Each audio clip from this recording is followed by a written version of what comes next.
works to make sure that we get rid of privatized prisons, that there are no more mandatory minimums, and marijuana is no longer an illegal substance. We cannot be paralyzed knowing that she graduated just a few miles from here, from the original HU. And those of us who are products of HBCUs, you ought to be making some noise right now, knowing what it can develop and what it can deliver. We cannot be paralyzed. We cannot allow white evangelicals to paralyze us, saying that they cannot support our agenda because they're for pro-life. Don't tell me you're for pro-life and white evangelicals are silent when black people are dying in the street like dogs. We cannot be paralyzed. The black church, you cannot be paralyzed, saying that you're not going to support Black Lives Matter because of 3 fearless black sisters who happen to be lesbian. We've got to love our LGBTQ community, realizing that those are our sons and those are our daughters. We cannot be paralyzed. We cannot be paralyzed into believing Mr. Jones' water is colder. This is the time where we've got to support black businesses, because too many of them are closing down because of COVID-19. Not because they don't have adequate service, but because they don't have adequate support. But what America has to know about the tenacity of black people is that even when you render us paralyzed, we still know how to crawl. And on November 3rd, no matter what you do, we gonna crawl to the polls. If you take away the mailbox, we still gonna crawl. You take away the polling stations away from our community, we still gonna crawl. We gonna sing the original gangster rap music. Before I be a slave, I'll be buried in my grave and go on to my Lord and be free. We still gonna crawl. There is something about us that understands that we stand today with our brother Jacob, realizing that even if we find ourselves paralyzed and you force us to crawl, we are like butterflies, because butterflies only have 2 options. They crawl and then they fly. And we understand in this hour, this is the hour for black people to fly. Maya Angelou said, you can write me down in history with your bitter, twisted lies. But still like dust, we rise, we rise, we rise. And if you don't know Maya Angelou, the least you can do is loan the Migos. And black people from here until November 3rd, we gotta walk it like we talk it. We gotta keep moving until our generation takes the baton, changes the country, and makes America great for the very first time. Black people, rise up and accomplish what you will.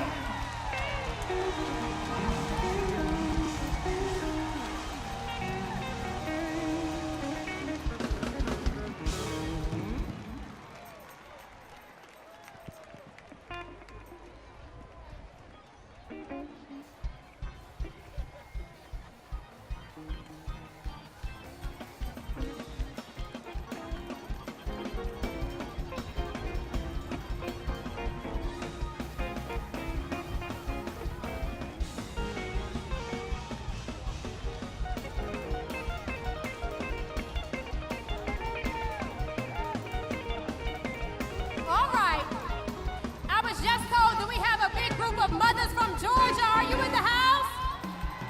Georgia came? All right. Next up, please welcome Congresswoman Sheila Jackson Lee. She is serving her 13th term as a member of the United States House of Representatives. She serves the 18th Congressional District of Texas, centered in Houston, the energy capital of the world, and sits on 3 congressional committees: the House Committee, the Judiciary and Homeland Security Committee, and the crucial Budget Committee. She's the author of the Emancipation National Historic Trail Study Act and the lead sponsor for H.R. 40, the Commission to Study and Develop Reparations proposals for African Americans. Please welcome Congresswoman Sheila Jackson Lee.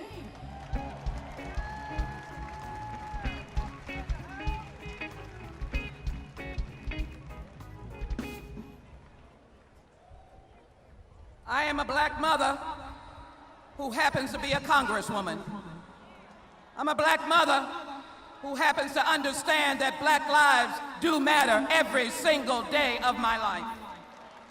Standing on these historic steps, grabbing onto the history of what the Lincoln Monument means to all of us who have a birthright in this nation to be able to live in dignity, I understand the words of Dr. Martin Luther King, who said that the Negro people have been given a bad check, a check which has come to be marked insufficient funds. Today we stop the insufficient funds and we put money in the bank because we've got to heal this nation. And so I say to you, why we can't wait. Why we can't wait when those assigned to protect and serve are able to grab the t-shirt of a black man named Jacob and point a gun in his black skin and shoot 7 times. Why we can't wait. Why we can't wait when those who are assigned to protect and serve can take Big Floyd, put a knee on his neck and say, I can't breathe. And then we know that we have to change this nation when we have Breonna Taylor, Ahmaud Arbery, Trayvon Martin, Eric Garner, and Michael Brown, and many others. And so today we come to acknowledge that we ask America not to fear us. We ask you not to send tweets that we are attacking you as a mob, because the militia walks around freely and shoots us without anyone's concern. And so we are standing here today to say why we can't wait. We want an America that will stomp out the divisiveness, the intimidation, and the threat. We want a White House who stands as a healer in chief, who understands black mothers' pain and understands your pain. And then, of course, we want to make sure, that as we do this, we know that H.R. 40 is intertwined with the bill I helped write, which is the bill of George Floyd Justice and Policing Act. And so here we are today asking the question, how did this happen? Because of institutional racism. And I'm here to tell you that we must have the commission to study and develop, as my brothers and sisters have said, reparation proposals. We must answer the call of institutional racism. We have got to make sure that the social, economic, psychological, scientific, and educational government-sanctioned institutional racism stops right now. And as I told a 12-year-old, as I walked and told Martin Luther King's third daughter, that now today, this attack on us as people of color who died on the battles of warfare, who have died on the streets for civil rights, it will stop today. Thank you, Reverend Sharpton and the National Action Network, for understanding the importance of the Congress with over 150 co-sponsors in the House, passing H.R. 40. We will heal the nation, but we will not stop until the nation knows Black Lives Matter and reparations are passed as the most significant civil rights legislation of the 21st century. Now is the time. Why we can't wait.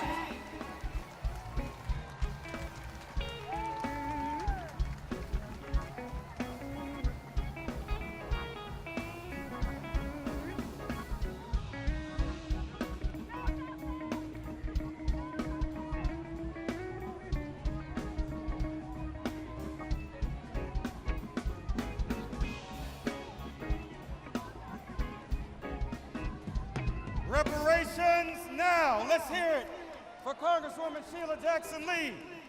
Reparations now.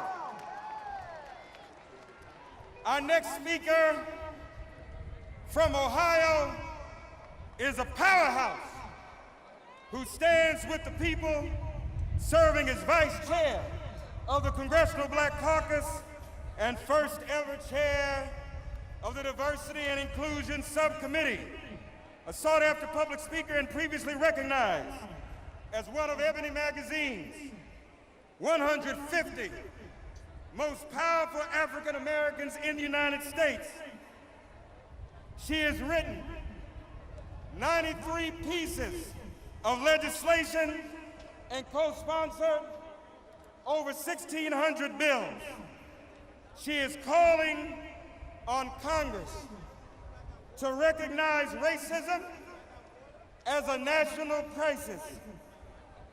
And we got a Delta up here now, Delta Sigma Theta sorority. We have a lot of AKs. Any Deltas here? And she's also a member of the Lynx. Please welcome Congresswoman Joyce Beatty. Thank you, thank you. I am joined by members of the powerful Congressional Black Caucus. We are here today because people died and were denied civil and economic rights. We are here today because 57 years ago, people marched for jobs and freedom and stood here with members of Congress and Martin Luther King. We are here today because George Floyd had a knee on his neck. 8 minutes, 46 seconds. Black Lives Matter. We are here, and I stand representing the Congressional Black Caucus, 54 members strong, who understand silence is not an option because Black people face a symbolic chokehold every time we walk, speak up, shop, jog, drive, and yes, breathe. So we must tear down the walls of injustice. I am standing here and saying, as Martin Luther King Jr. said, in America, a riot is the language of unheard people. And what is it that America has failed to hear? Promises and freedom and justice for all. Say their names: Ahmaud, Breonna, George, Jacob, and the list goes on. Black Lives Matter. So let us pass the George Ford Justice in Policing Act. No more immunity for officers who look boldly into cell phone cameras as they kill our brothers and sisters. Mandatory databases. Tamar Rice would have lived to see his 18th birthday. A ban on chokeholds and no-knock warrants. Eric Garner and Breonna Taylor would still be alive today.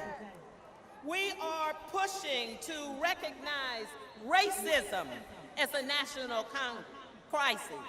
We are fighting for jobs, housing relief, access to capital, and a reparations bill. No, it was the Black men, the brothers of the Congressional Black Caucus, who wrote the First Step Act. Know that it is a powerful Black man in leadership who leads the John Lewis voting rights legislation. Demand, demand, demand the Senate to pass the John Lewis Voting Rights Act that restores justice, dignity, and equal access to the ballot box. I say to you, stand with us and stand with the Reverend Al Sharpton and the National Action Network for this march and demanding that we get people registered to vote and that we vote, that we complete our census. Say it with me. Go vote, go vote, go vote, go vote. And let me say, tell them to get their knees off of our necks. Thank you, thank you, thank you. And yes, I'm Congresswoman Joyce Beatty, and I approve this message.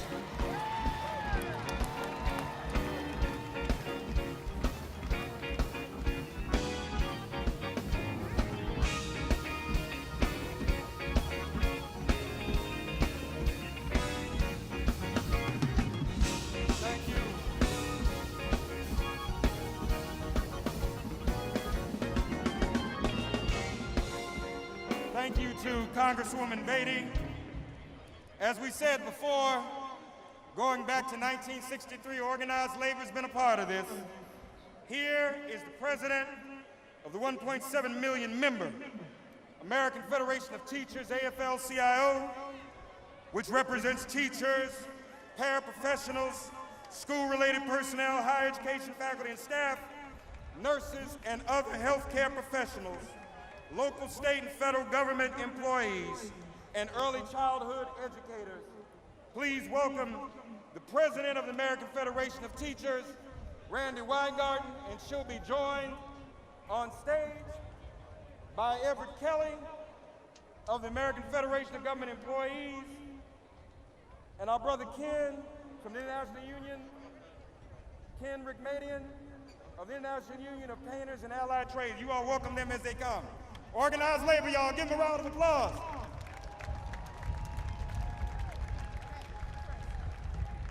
Everett Kelly. Good evening, brothers and sisters. I want to thank Nan and Reverend Al Sharpton, Martin Luther King III, for convening this march. I'm here today to represent 700,000 men and women making up AFGE, American Federation of Government Employees. It is an honor to be here. We are a diverse union. We're from all across the country, all ages, all abilities. We provide every single type of service to the American public. What unites us? Well, what brings us together is one big labor union. FGE, we believe in fairness. We believe in due process. FGE believes that every American deserves a good job and every American deserves decent pay and full benefits. Every single person deserves that. FGE believes in universal health care. We believe in universal housing, universal education, universal and equal justice under the law. We believe in the VA system, Social Security, and all the programs of the federal government that make people live better. We believe that the government should be a force for good, that the government should protect us and not scare us, not suppress us. So we are here today to let you know that we will stand with you. Can we do this together? Can we do this together? If we can do this together, let me hear you say together. When I was a little boy, I used to hear my grandmother say that I don't feel no ways tired. I didn't understand it then, but I sure understand it now. I don't feel tired. I'm ready to march. I'm ready to move. I'm ready to make a difference. Let's change this country. Thank you. Henrik Median from IUPAT. IUPAT's in the house? Where you at? Somebody say something. I'm Ken Rickmadian, General President of the International Union of Painters and Allied Trades. We're a building trades union. You may think it's unusual for us to be here, but with me, growing up with a father, with a mother who looked like me, Black Lives Matter, don't they? Black Lives Matter? Black Lives Matter. I stand on the shoulders of my father and all black tradesmen who fought for better wages and conditions. Without their fight, I wouldn't be here today. Recently, we celebrated the 100th anniversary of IUPAT Local 1332. You may not think much about that. That's one of our unions that was a traditional African-American union, formed over 100 years ago because they couldn't be in the regular union. But 100 years later, still up and fighting and a part of our organization. This is an opportunity for us because when I see the street, I don't just see people who look like me. I see America. And this is our opportunity to go forward and our opportunity to grow and our opportunity to have the country that has the vision that we have.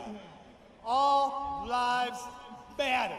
But Black Lives Matter on top. Black Lives Matter first. Somebody saying it's easy. Black Lives Matter. 7 bullets in a man's back at point range. A knee pressed into into a man's neck for 8 minutes. How much pain must black people endure? When will justice prevail? When is enough enough? There is pain in this country, in Louisiana and Texas, after another hurricane, in California, in the midst of raging fires, across the country, Donald Trump, with 180,000 people dead from COVID. And in so many families' hearts, over the shooting of Jacob Blake, there is pain. So, Reverend Sharpton, how many times over how many decades have I and my union joined in this journey for justice? The 63 March started as a labor march for jobs and justice. A. Philip Randolph and Byron Rustin invited Martin Luther King Jr. to speak that day, and King said, "We've come to dramatize a shameful condition." That shameful condition, prejudice, discrimination, economic inequality, has not been cured. It's been metastasized. Underfunded schools, voter suppression, substandard housing, healthcare, and transportation, insufficient wages, high unemployment, discriminatory policing, mass incarceration. Black Americans who, whether from their higher rate of deaths from asthma or from COVID, have been struggling to breathe long before Eric Garner and George Floyd were suffocated at the hands of authorities. Justice and freedom must apply to all. The fight for opportunity and freedom must be all of our fights. And those of us who are white, we need to be real allies, real listeners, and real supporters. My synagogue's credo is the Psalm, and I quote, that the stone which the builders rejected has become the cornerstone. There is room for all of us, but we must call out those who cling so tightly to their privilege that is an oppressive tool against equality. So, my friends, my colleagues, November 3rd is coming. We need to get in good trouble. We need to vote. We need to have hope.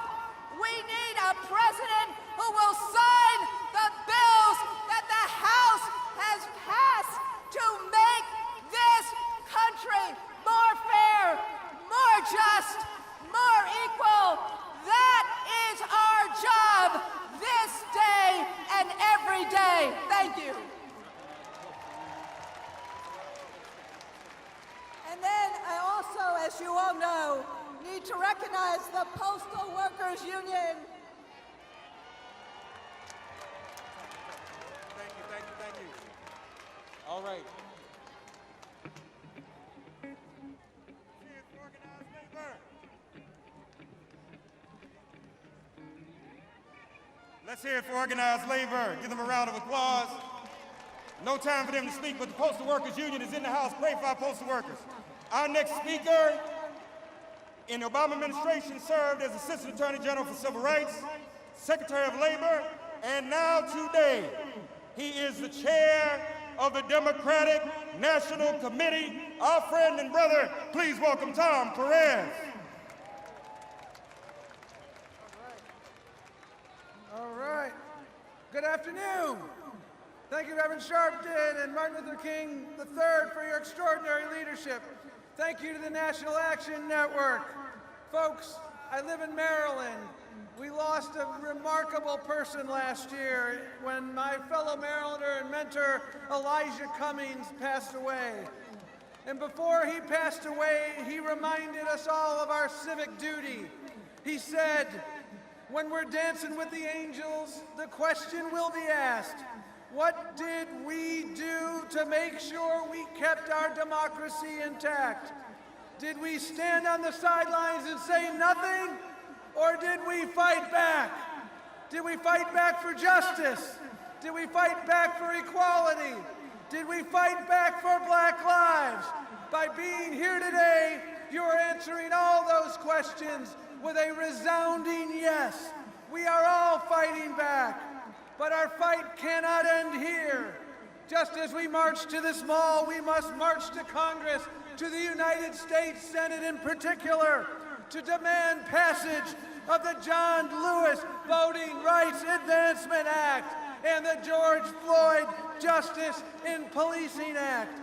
Just as we march to this mall, we must march to the ballot box or the mailbox to demand the leadership we deserve. And we must exercise the right that protects all others, the right to vote. As you well know, our nation is hurting right now. Our African American communities are hurting. We're hurting from a pandemic that has taken 180,000 lives, hurting from an economic crisis that has cost millions of jobs, from a climate emergency that threatens the air we breathe and the water we drink, hurting from an epidemic of violence and racism, a cancer of the soul. We're hurting from a knee on their neck, a bullet in their back, hurting from leadership that treats them like their lives don't matter. President Lincoln, you would not recognize today's Republican Party.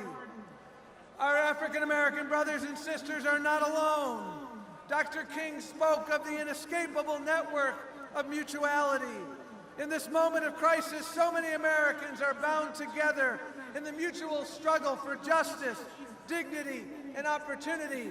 From the Native American tribes confronting the scourge of COVID and the delay of their stimulus funding, to Latinx children being separated from their parents at the border, to Asian Americans facing hate-fueled attacks, to working families across this country struggling with poverty. We can change all of this. With the right leadership, we can heal our wounds. We can turn hardship into hope, despair into dreams. We can advance racial equality and restore the soul of our nation. But only if we do it together. Movements are built by the many, not the few. They're built by the hard and unglamorous work of grassroots organizing. They're built, in the words of the late, great Julian Bond, by the marchers whose feet have grown tired, whose voices have gone hoarse, whose shirts have stained with sweat and dirt and blood. John Lewis, as you know, left us with these marching orders. So go to iwillvote.com, iwillvote.com, check your registration status. Tell your friends, family, and neighbors to make a plan to vote. Remember, November 3rd is the last day to vote, but it's not the first day to vote. Make a plan. Get out there. Do not let your voice go unheard. Do not let your voice go uncounted. This is the most important election of our lifetime. And make no mistake, you have the power to decide the outcome. Thank you very much. Today, we commemorate the 57th anniversary of the historic March on Washington for Jobs and Freedom. I was born into an activist family with my parents, my aunts and uncles pushing me in a stroller through Bay Area streets marching for justice in the years following the March on Washington. This moment is a reminder that we must always honor the sacrifice of the leaders who made that march happen. From the names we know, like Randolph and Farmer, Young and King, to everyone who worked behind the scenes and sacrificed quietly but profoundly, far from the lights of history. I have to believe that if they were with us today, they would share in our anger and frustration as we continue to see Black men and women slain in our streets and left behind by an economy and justice system that have too often denied Black folks our dignity and rights. They would share our anger and pain, but no doubt they would turn it into fuel. They would be lacing up their shoes, locking arms, and continuing right alongside us to continue in this ongoing fight for justice. Thankfully, we don't have to wonder if we are making them proud, because a giant from that march and the civil rights era of that day, John Lewis, he lived to tell us how we're doing. In his parting essay, he wrote to all of us who hope to carry his legacy, quote, In the last days and hours of my life, you inspired me. You filled me with hope about the next chapter of the great American story when you used your power to make a difference in our society. For Congressman Lewis, the brutal murder of Emmett Till is what shook loose the activist inside him. It was the start of a lifelong journey toward service and driving change, the same journey that countless young leaders are building upon as we speak. As John put it, Emmett Till was my George Floyd. He was my Rayshard Brooks, Sandra Bland, and Breonna Taylor. The road ahead, it is not going to be easy. But if we work together to challenge every instinct our nation has to return to the status quo and combine the wisdom of longtime warriors for justice with the creative energy of the young leaders today, we have an opportunity to make history right here and right now. So thank you so much for inviting me to celebrate with you.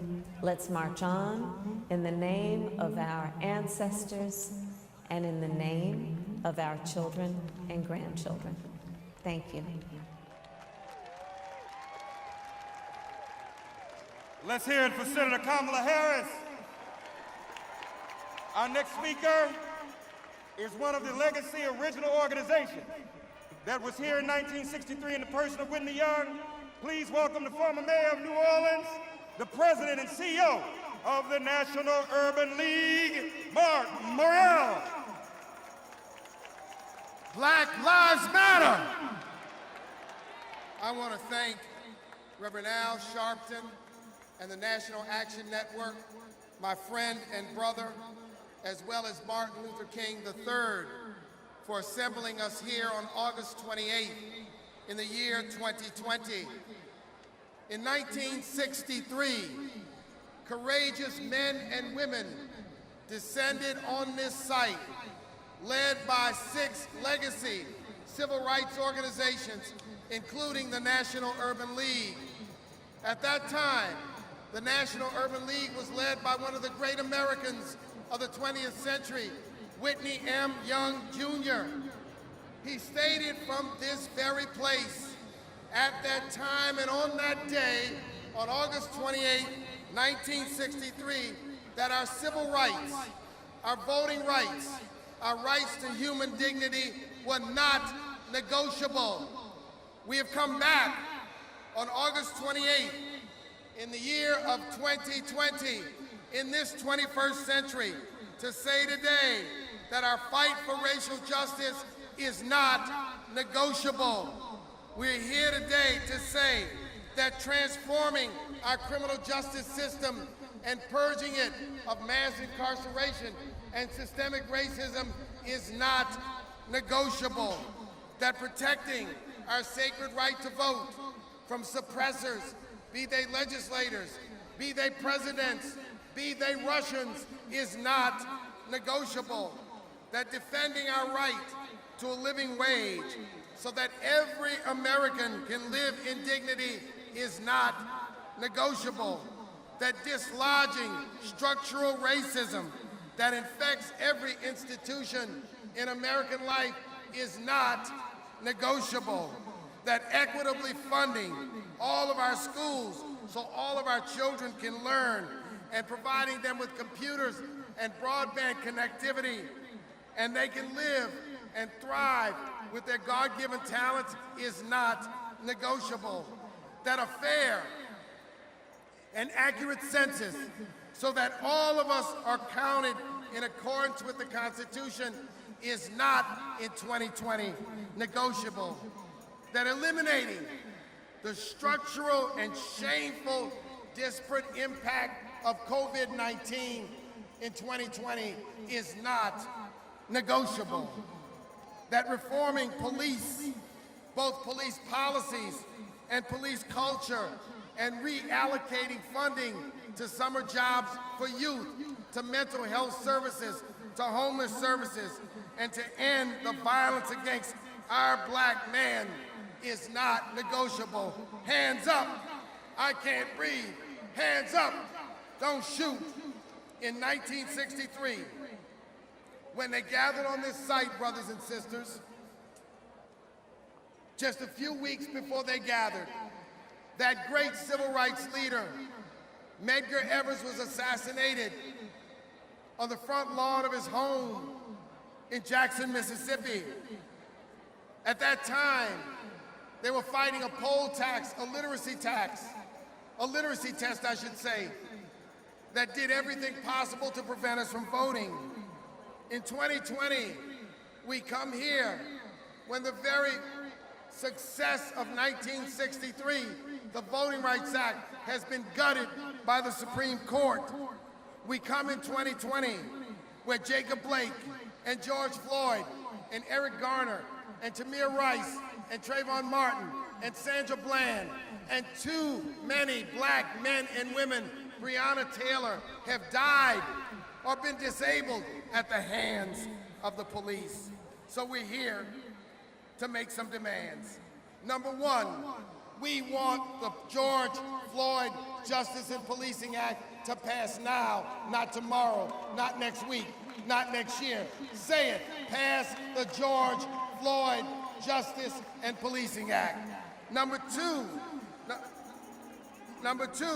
we want to pass the HEROES Act. Number three, we want to pass the John Lewis Voting Rights Advancement Act. And number four, we want to pass H.R. 40 to look at reparations in this country.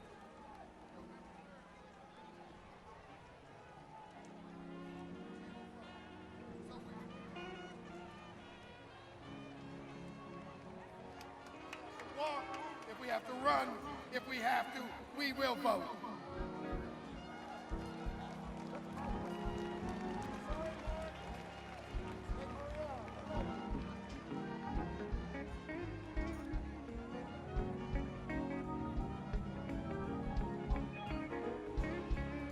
Let's hear it for our brother Mark Morial of the Urban League, NUL.org. All right. Here to introduce the man who is the namesake of the person who spoke here August 28, 1963.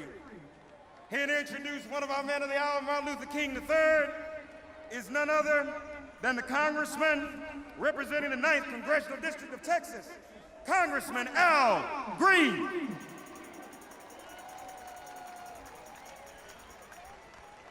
Thank you, everyone. It is now my honor to introduce a man whose name is synonymous with the civil rights, human rights movement. A man whose father stood here 57 years ago. A man who followed his father's footsteps, and I was there with him to India where he traced the steps of Gandhi. A man who understands that this is a full-time job. He's not a part-time freedom fighter. He's not an everyday freedom fighter. He's an all-the-time freedom fighter. I'm here to introduce a man who's a Morehouse graduate, a man who knows what it feels like to suffer the pains associated with the human rights movement. When he lost his father at the age of 10, he could have given up, but he didn't. He stayed in and he has fought the good fight. I'm here to introduce the Honorable Martin Luther King III. Would you show him some love, please? If you believe in liberty and justice for all, stand up and show him some love. If you believe in government of the people, by the people, stand up and show him some love.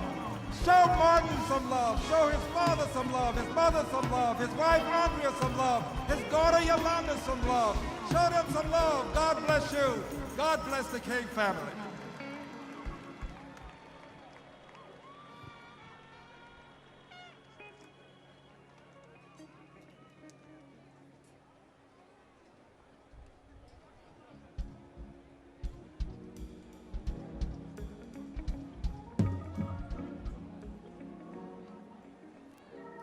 Good afternoon.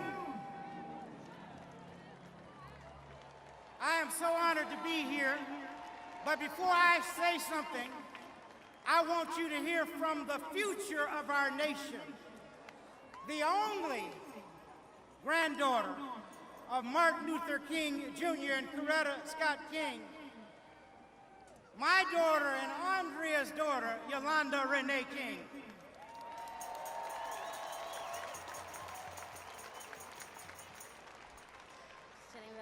Okay.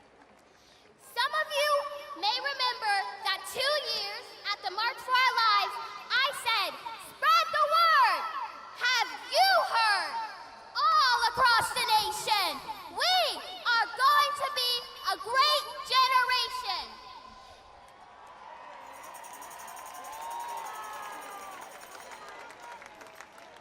That was in 2018.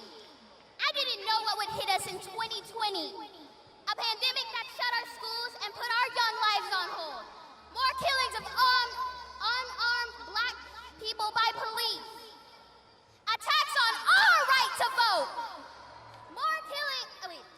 The worst economic crisis since the Great Depression that we learned about in school. And more extreme weather than ever before. But great challenges produce great leaders.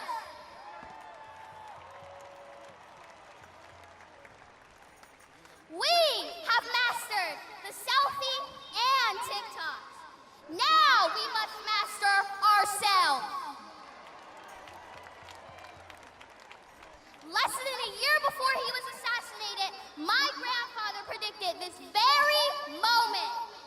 He said that we were moving into a new phase of the struggle. The first phase was the civil rights, and the new phase is genuine equality. Genuine equality is why we are here today, and why people are coming together all across the world, from New Zealand to New Jersey. He said that we must not forget the days of Montgomery. We must not forget the sit-ins movement. We must not forget the Freedom Rides, the Birmingham movement, and Selma. Papa King, we won't!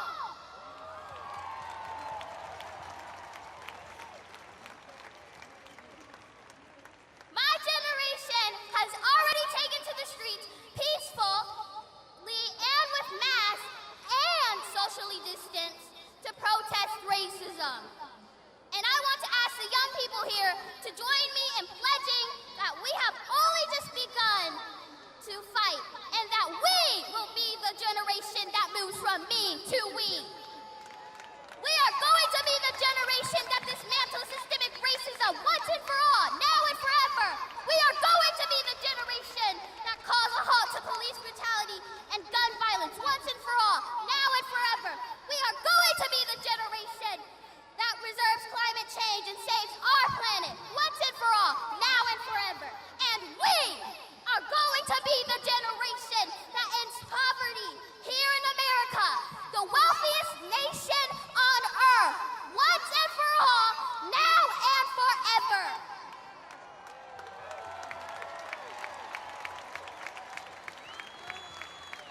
We are the great dreams of our grandparents, great-grandparents, and all our ancestors. We stand and march for love, and we will fulfill my grandfather's dream. So, show me what democracy looks like. This is what democracy looks like. Show me what democracy looks like. Show me what democracy looks like. One last time. Show me what democracy looks like. Okay, then let's show them.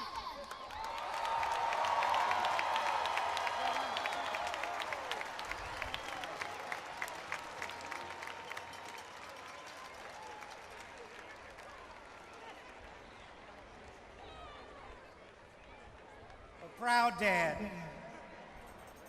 Let me thank God that we've been able to assemble today, and to thank Reverend Sharpton and the National Action Network and all of the conveners that actually are here today, and most of all, these families that have been impacted by police brutality and misconduct. So we've come to bear witness, to remain awake, to remember from where we've come, and to carefully consider where we're going.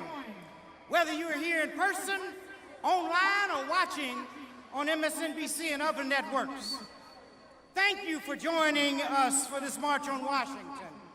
Together, we are taking a stand, and we're taking a giant step forward. Let me also thank Al Green for the very warm introduction, my dear friend. But we're taking a step forward on America's rocky but righteous journey towards justice. August 28th is a day to remember the triumphs and tragedies that have taken place in our historic struggle for racial justice. Today, we commemorate the March on Washington to Jobs and Freedom in 1963, where my father declared his dream. But we must never forget the American nightmare of racist violence exemplified when Emmett Till was murdered on this day in 1955, and the criminal justice system failed to convict his killers. 65 years later, we still struggle for justice, demilitarizing the police, dismantling mass incarceration, and declaring and determinedly as we can that Black Lives Matter. In our struggle for justice, there are no permanent victories. For on this day, 12 years ago, I was honored to address the Democratic National Convention in Denver. And on that night, on that evening in the Mile High City, our spirits were soaring as the Democrats nominated Barack Obama, who would go on to become the first African-American president of these United States. But the progress we celebrated then is imperiled yet again. And now we must march to the ballot box and the mailboxes to defend the freedoms that earlier generations worked so hard to win. In so many ways, we stand together today in the symbolic shadow of history. But we are making history together right now. We're marching with the largest and most active multi-generational, multiracial movement for civil rights since the 1960s. From high school students to senior citizens, Black as well as white, Latino, Asian American, Native American, Pacific Islanders, Americans are marching together, many for the first time, and we're demanding real, lasting, structural change. We are marching together for time-honored goals and in timely ways. We are courageous, but conscious of our health. We are socially distant, but spiritually united. We are masking our faces, but not our faith in freedom. And we are taking our struggle to the streets and to social media. The nation has never seen such a mighty movement, a modern-day incarnation of what my father called the coalition of conscience. And if we move forward with purpose and passion, we will complete the work so boldly began in the 1960s. We're marching to overcome what my father called were the triple evils of poverty, racism, and violence. And today, those evils have exacerbated 4 major challenges that currently face our country. First, COVID-19 tragically has killed more than 175,000 Americans, disproportionately African American, Latino, and low-income people in every background. Second, more than 30 million Americans are unemployed again, disproportionately people of color. COVID-19 has laid bare the structural and racial inequalities in our economy that kept too many people trapped in the debt and poverty. Third, police brutality and gun violence are killing so many unarmed African Americans. Today, we march with their families, and we say their names. George Floyd, Bohem Jean, Breonna Taylor, Eric Garner, Michael Brown, Tamir Rice, Yusef Richardson, Terrence Crutcher, Trayvon Martin, Ahmaud Arbery, Elijah McClain, and so many others. And fourth, our voting rights are under attack. We must vigorously defend our right to vote because those rights were paid for with the blood of those lynched for seeking to exercise their constitutional rights. They were paid for with the blood of civil rights workers, such as Sammy Young Jr., Goodman, Squirty, and Cheney, Jimmy Lee Jackson, Viola Luiso, James Reed. Those rights were paid for through the sacrifices made by heroes such as C.T. Vivian, Fannie Lou Hamer, Hosea Williams, and John Lewis. But since the United States Senate has failed to renew the Voting Rights Act, we have had to overcome a whole new trick bags of tactics to suppress our votes. Discriminatory voter ID requirements, cutbacks in early voting and vote by mail, voter purges targeting those who have missed several elections, and disenfranchising those who have served their time and paid their debt to the society. And now COVID-19 is making it dangerous, even deadly, to stand in line at polling places. We shouldn't have to risk our lives to cast our votes.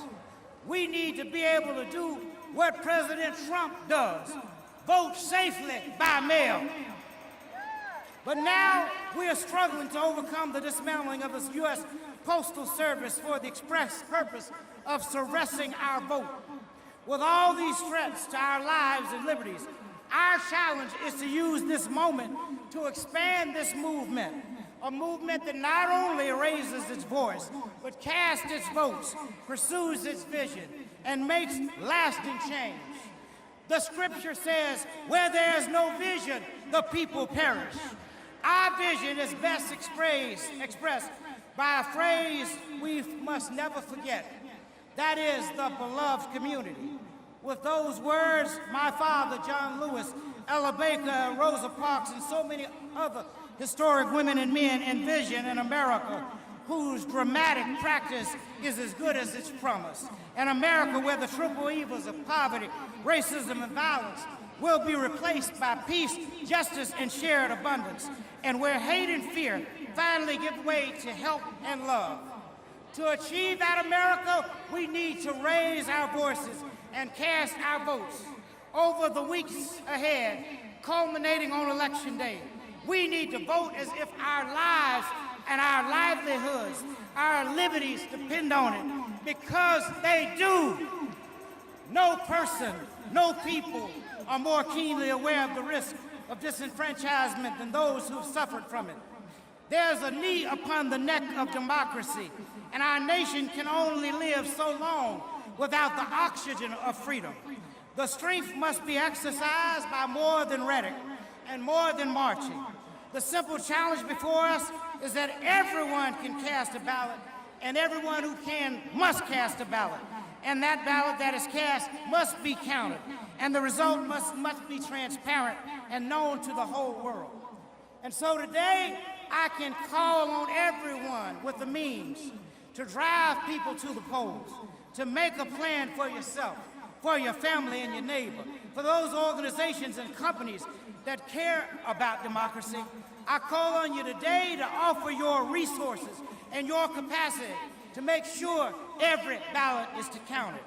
If our forefathers were willing to die for the right to vote, we can work for the right to vote, and I will continue to call on you to act in the coming days. You know, my father was assassinated in Memphis, Tennessee, while standing in solidarity with poor working people, sanitation workers, whose slogans, "I am a man," was a statement that they were human beings with rights that should be respected and acknowledged. They were asking for safe working conditions, for a living wage, for recognition of their union, and for human dignity. They summed up their struggle with those 4 words, "I am a man." That simple but powerful slogan impairs movements today, from Black Lives Matter to Fight for 15 and to the Me Too struggle against sexual harassment and abuse. Movements of marginalized Americans are still trying to claim the dignity they've been denied. Martin Luther King Jr. fought for the dignity of work, and that fight is never ending. In 1963, the March on Washington demanded jobs and freedoms. In 1968, the Memphis sanitation strike workers demanded, and the Poor People's Campaign insisted that working people should not live and labor in poverty. Those fights foreshadowed our struggle today to make the minimum wage a living wage, not a poverty wage. And we are fighting alongside the frontline workers, sanitation workers, healthcare workers, grocery workers, transport workers, food service workers, and so many more. They are praised for being essential, but they are treated as if they're expendable. While standing with sanitation workers in Memphis, Dad said, so often we overlook the work and the significance of those who are not in professional jobs, of those who are not in the so-called big jobs. But let me say to you tonight that wherever you are or whenever you are engaged in work that serves humanity and is for the building of humanity, it has dignity and worth. Now we have a president who confesses greatness with grandiosity. But my father knew better. Everyone, he said, can be great because everyone can serve. He understood the human yearning for recognition.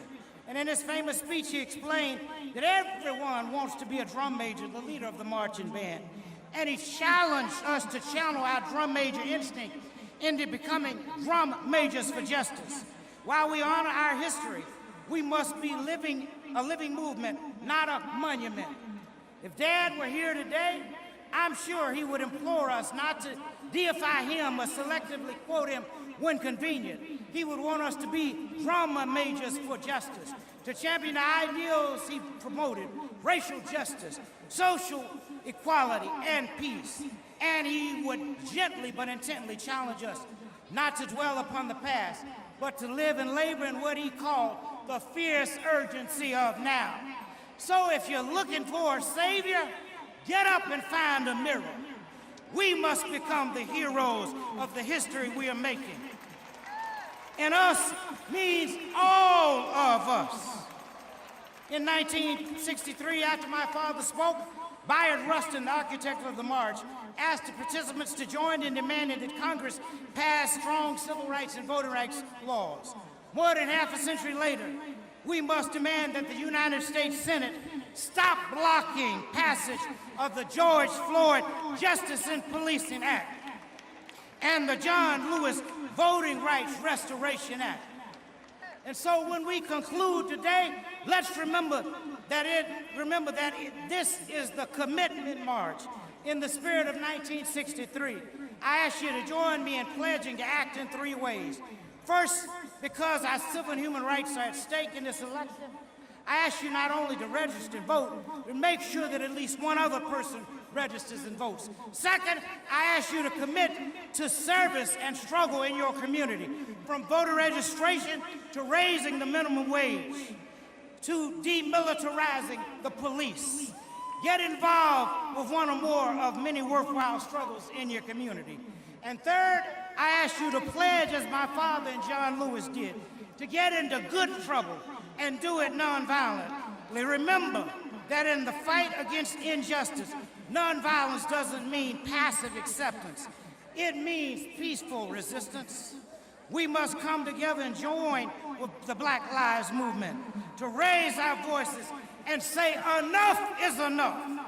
We must come with the Poor People's Campaign, the climate change and environmental justice movement, the Women's March and Me Too movement, the Parkland students and March for Our Lives, and say enough is enough. Martin Luther King Jr. famously said that the moral arc of the universe is long but bends toward justice. But he was also the first to say that it doesn't bend on its own. We must do some work ourselves. In the final year of his life, he wrote in his last book, "Where do we go from here, chaos or community?" Well, my sisters and brothers and dear friends, in this defining moment for our history and our country, we must answer Dr. King's question. Will our answer be chaos or community?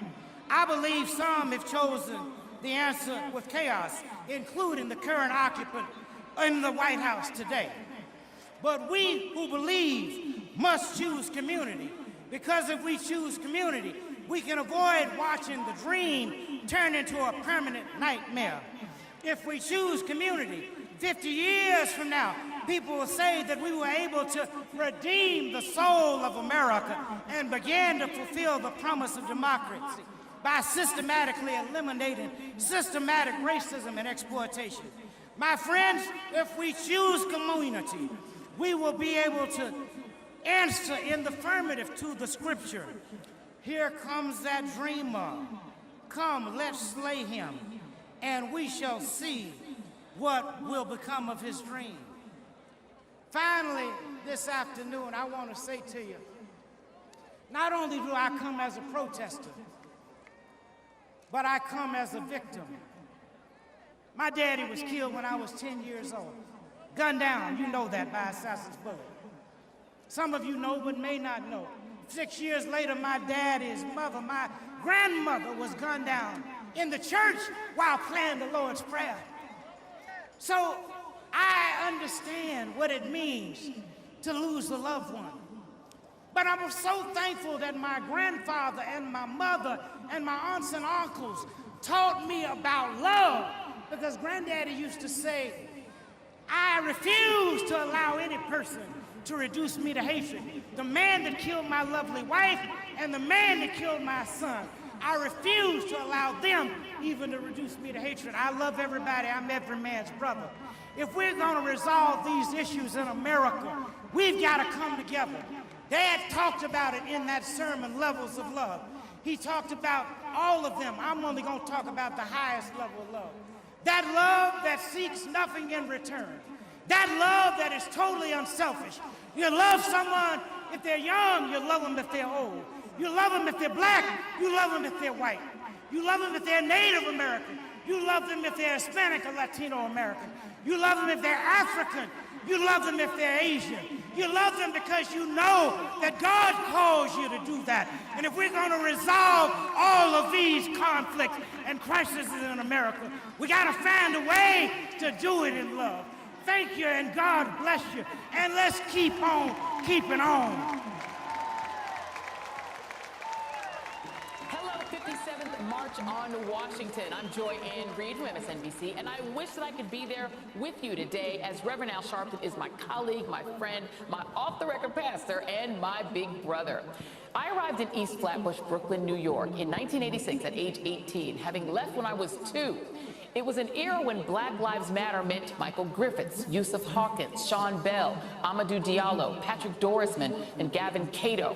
It meant the Central Park Five and the replacement of New York City's first black mayor, David Dinkins, with Giuliani time. A stay away if you're black Bensonhurst and Howard Beach, and Reverend Al Sharpton, who was the only one who seemed to know what to do and who cared enough to do it. A generation earlier, it was Jesse Jackson, and before him, Dr. King. But for my generation, it was Reverend Al. Little did I know that many years later, I would get to know Rev as a local producer and host on Radio 1 when he was our big national host, and that he would become my colleague at MSNBC and a great mentor, supporter, and friend. Meanwhile, the National Action Network has never stopped working, even as the names have changed to Trayvon Martin, Michael Brown, Eric Garner, Sandra Bland, Tamir Rice, Freddie Gray, George Floyd, Breonna Taylor, and Jacob Blake. I marched with Rev in Selma when he pulled me to the front of the line so that I could be there to witness history and John Lewis's second-to-last public appearance. And I've watched him nurture grieving families as they cry out for justice. He has marched on presidents and had presidents confide in him. He has inspired me to use my gifts to make real change. And he has been our backstop and our defender in dark times. We know that when we call him, he will be there, and he will do something and cause something to be done. 57th Anniversary March on Washington, please join me in saluting our defender and my big brother, Reverend Al Sharpton.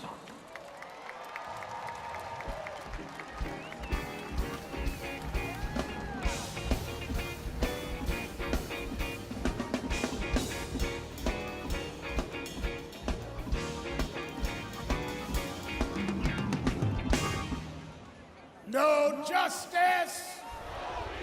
No justice. No justice. No justice. What do we want? What do we want? What do we want? When do we want it? When do we want it? When do we want it? When do we want it? All right. 57 years ago, in 1963, there was a struggle in Birmingham, Alabama. There was the assassination of Medgar Evers, the head of the Mississippi NAACP.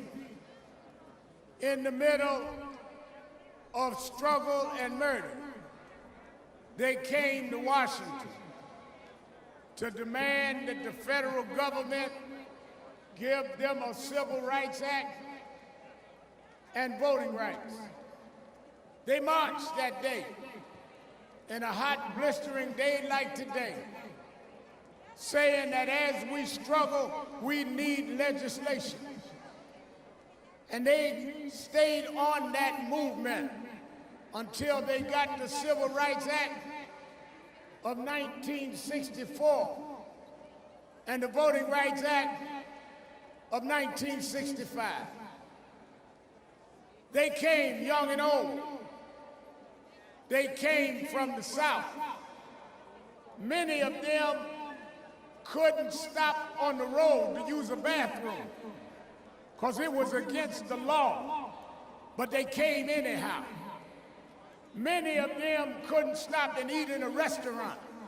They had to put their sandwiches in a paper bag because no restaurant would serve them because it was against the law, but they came anyhow.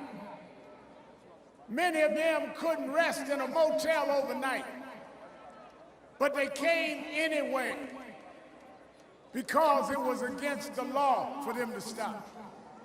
Because they came in '63, we were able to come back in 2020, riding whatever we wanted to ride, stay in whatever hotels was available. They opened the door for us, but there's still some doors we have to open and some people we've got to straighten out. 2020, we must deal with police brutality. 2020, we must deal with those that want to rob our right to vote. And even though we are here in the midst of a pandemic, socially distancing, telling y'all to distance, and I keep saying spread out, we want to come to show with our bodies that enough is enough.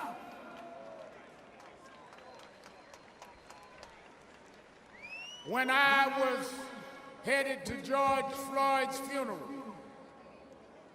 I talked with Martin III, and I said, you know, maybe we need to go back to Washington. He said, well, let's talk it out, Reverend Al. As I was giving the eulogy, I announced this march. We didn't know how we were going to do it, how we were going to plan it, how many would come, but we did it.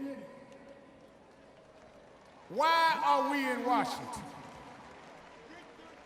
I talked with one of the leading minds of our nation, Dr. Michael Eric Dyson, and he told me that, Reverend Al, you got to understand that until there's federal legislation, every state will do what it wants to do. We have passed in the House of Representatives the George Floyd Policing and Justice Act. Now we need to pass that act in the Senate. We need Mitch McConnell and the U.S. Senate to meet on the George Floyd Policing and Justice Act, or we're going to meet you senators at the poll in November 3rd, whether we got to mail in, walk in, ride in, crawl in. We want our bill passed.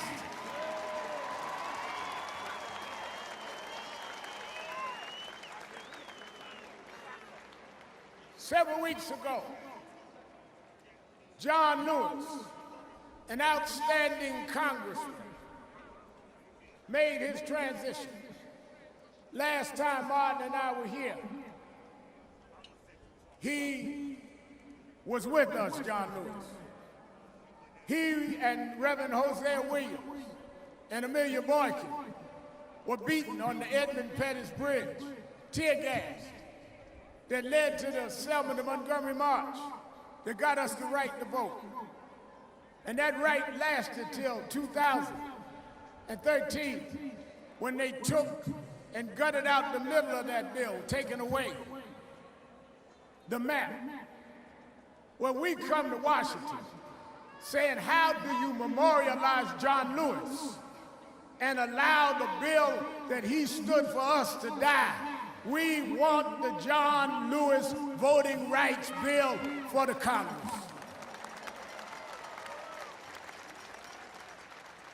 So we didn't just come today to have a show. Demonstration without legislation would not lead to change. We didn't come out and stand in this heat because we didn't have nothing to do. We come to let you know, if we will come out by these numbers in the heat and stand in the heat, that we will stand in the polls all day long.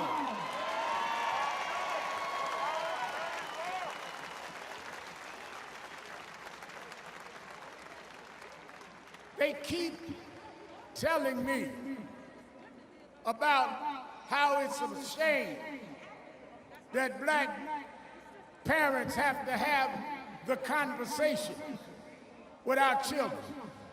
How we have to explain, if a cop stops you, don't reach for the glove compartment, don't talk back, the conversation.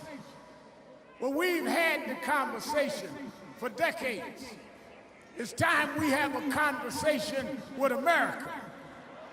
We need to have a conversation about your racism, about your bigotry, about your hate, about how you would put your knee on our neck while we cry for our lives. We need a new conversation.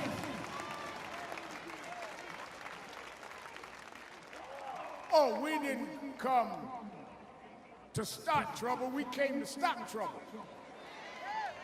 You act like it's no trouble to shoot us in the back. You act like it's no trouble to put a chokehold on us while we scream, I can't breathe 11 times. You act like it's no trouble to hold a man down on the ground until you squeeze the life out of him. It's time for a new conversation. I wondered why. I asked Dr. Dice, why did they have the march at Lincoln's Memorial? Why didn't they go to the Jefferson Memorial? Why didn't they go to the Washington Monument? And he told me, you got to understand, Reverend Al, 100 years before 63, 1963 was 1863. 1863, Abraham Lincoln signed the Emancipation Proclamation. He promised us full citizenship if we fought to save the Union. He promised us 40 acres and a mule. We never got the full citizenship. We never got the reparations. We come to Lincoln because you promised, Mr. Lincoln, and the promise has been broken. And we come like Dr. King came 57 years ago to say we are tired of broken promises.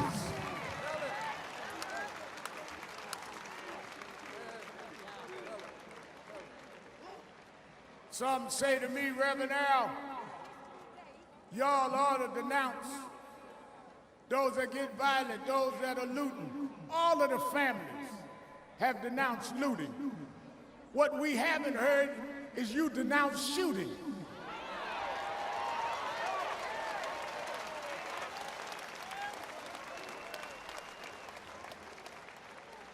We will speak against the looting. But when will you speak against wrong police shooting?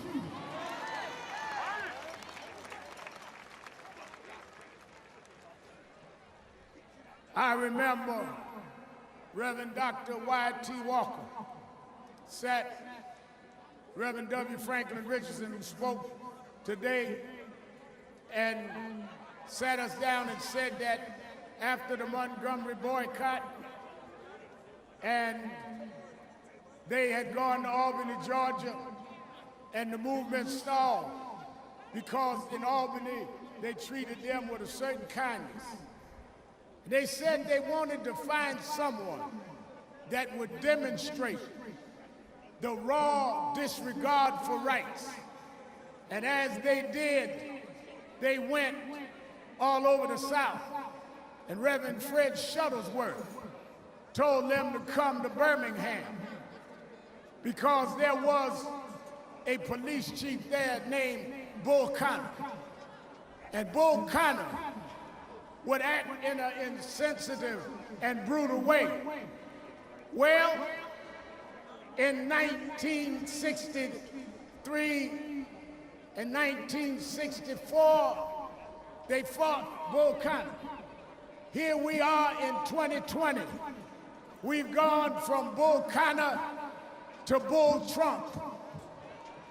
We've gone from a mean-spirited sheriff to a mean-spirited president whose lips drink with the words of interposition and nullification. We do not want to be disrespected. How do you speak while this young man, Jacob, lies in a hospital and you won't call his name? How do you sit while Breonna Taylor's in a grave and you won't call her name? How do you sit while Eric Garner's in a grave and you won't call his name? How do you sit while George Floyd is laying in a grave and you won't call his name? Well, Mr. Trump, look right down the block from the White House. We come to Washington by the thousands. We gonna call their name. We gonna call their name. We'll never let America forget what you done. Call their names.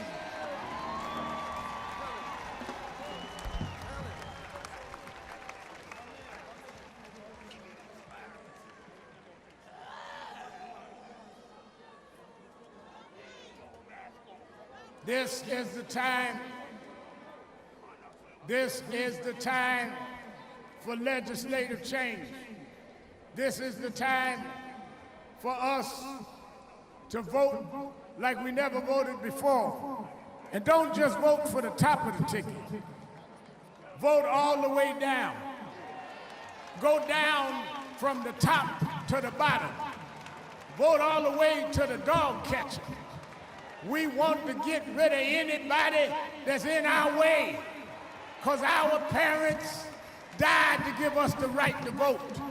You can mess with the mail, but it ain't the sacrifice that Goodman and Cheney and Swerner gave.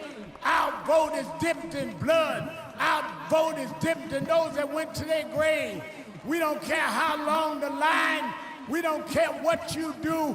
We're going to vote not for one candidate or the other, but we're going to vote for a nation that'll stop the George Floyds, that'll stop the Breonna Taylors.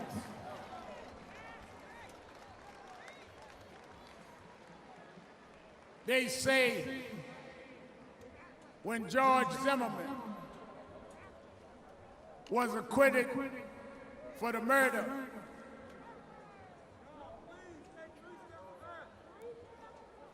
when he was acquitted for the murder of Trayvon Martin, 3 young genius sisters wrote the slogan, Black Lives Matter. And it resonated. Why did it resonate? Because too long, you acted like we didn't matter. They said, well, everybody matters, but everybody hasn't mattered the same in America. Reason we had, and still have to say Black Lives Matter, is because we get less health care like we don't matter. We go to jail longer for the same crime like we don't matter. We get poverty, unemployment, double the others like we don't matter. We're treated with disrespect by policemen that we pay their salaries like we don't matter. So we figured we'd let you know whether we tall or short, fat or skinny, light skin or dark skin. Black lives matter, and we won't stop until it matters to everybody.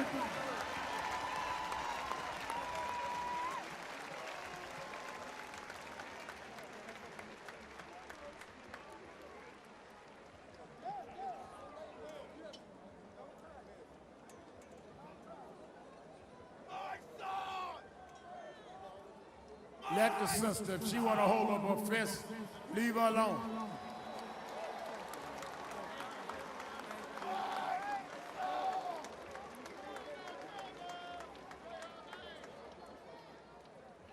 Let me say, as we hear from some of the victims, and as we get ready to march over to the King Memorial, 1963, Dr. King talked about he had a dream. Today, we heard from his heir and his son, Martin Luther King III, his beautiful wife, Andrea, and his granddaughter, Yolanda.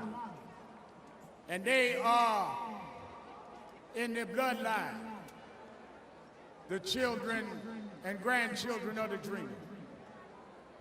But we come in the same spiritual lineage, because I want this country to know that even with your brutality, you can't rob us of our dreams.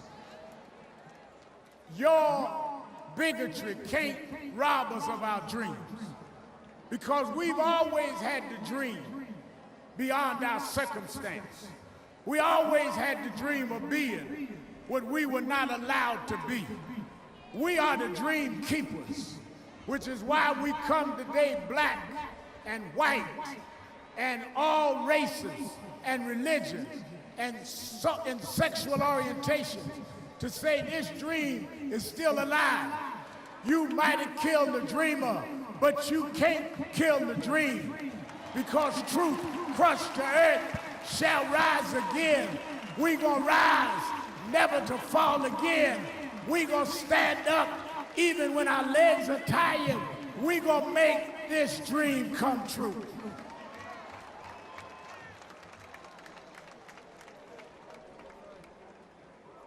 Let me say this. Let me say this as we close.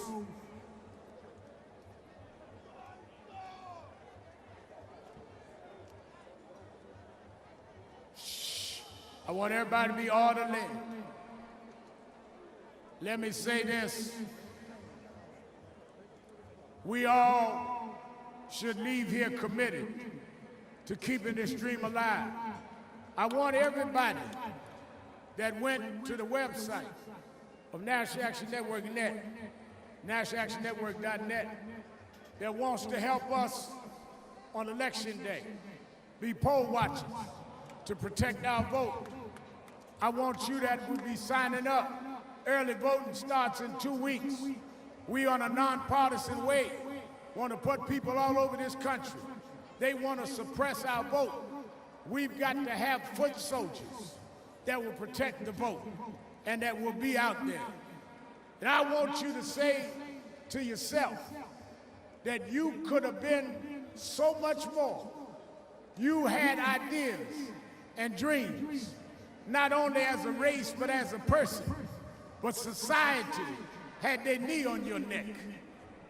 We could have developed and been as successful as others, but society had their knee on our neck. But we're not gonna lay and submit no more. We're not gonna take it. Some have different tactics, but we all are rising up. You gonna get your knee off our neck. If we gotta march every day, if we gotta vote every day, we will get your knee off our neck. Enough is enough. Enough is enough. Enough is enough. No justice.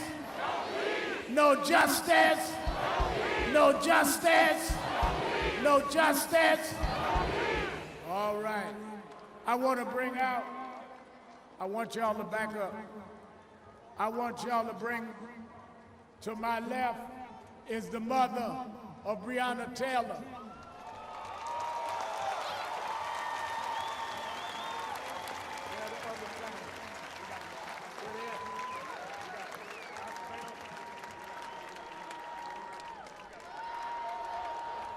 Say her name.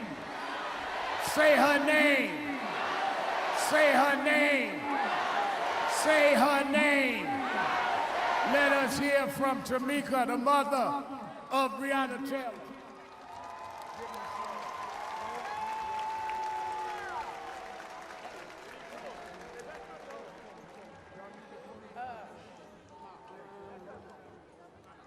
Hi, everybody.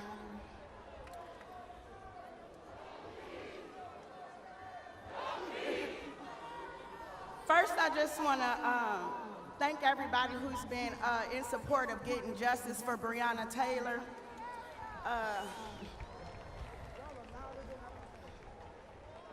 Second, I just want to, I got to thank Louisville, Until Freedom, my family, and most importantly, Kenneth Walker, for coming out here and continuing to say her name louder.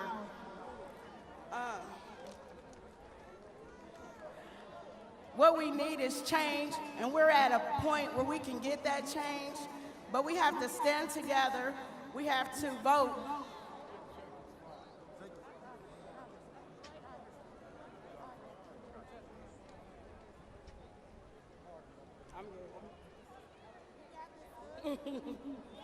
Yeah.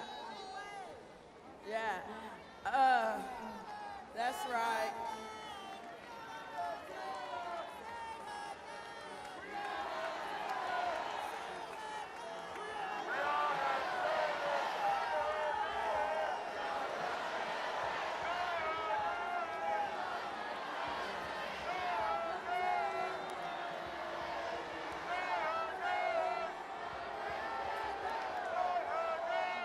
Say her name. Say her name. Say her name. All right, wait a minute. Shh. I brought Mr. Lincoln all of the broken promises.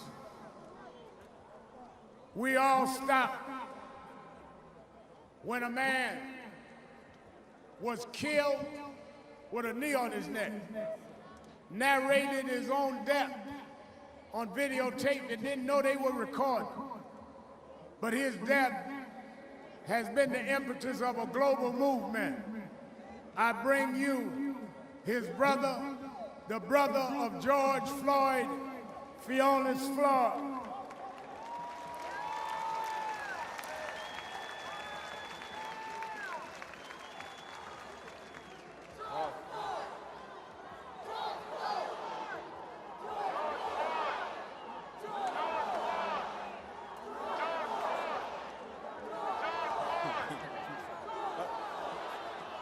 George Floyd.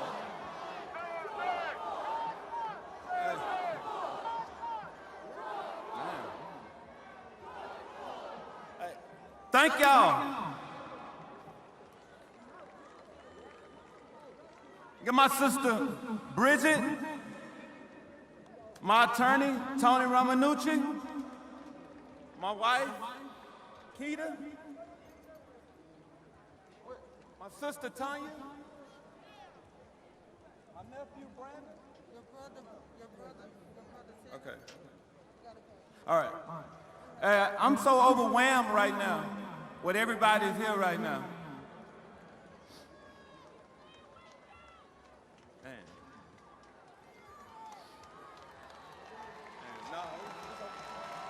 Hey, I wish George were here to see this right now. That's who I'm marching for. I'm marching for George, for Brianna, for Ahmad, for Jacob, for Pamela Turner, for Michael Brown, Trayvon, and anybody else who lost their lives or are too evil.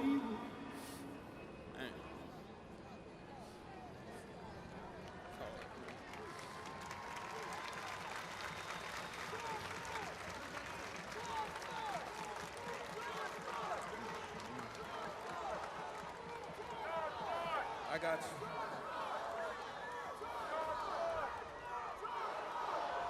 you. It's never been more clear than change right now. It's happening right now because we demand it.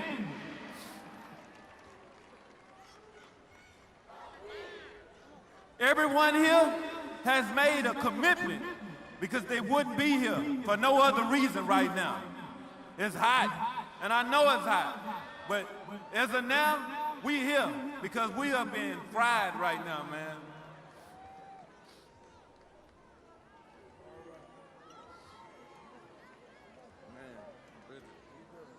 I'm trying. I'm good. I got it.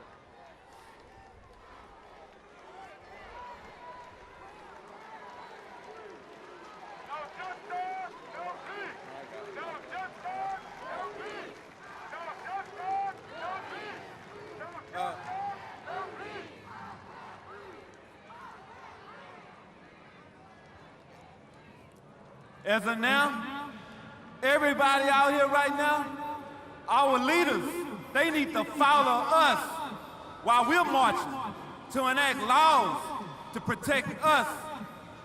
Man, it's hard, man. It's really hard. I'm so sorry, man.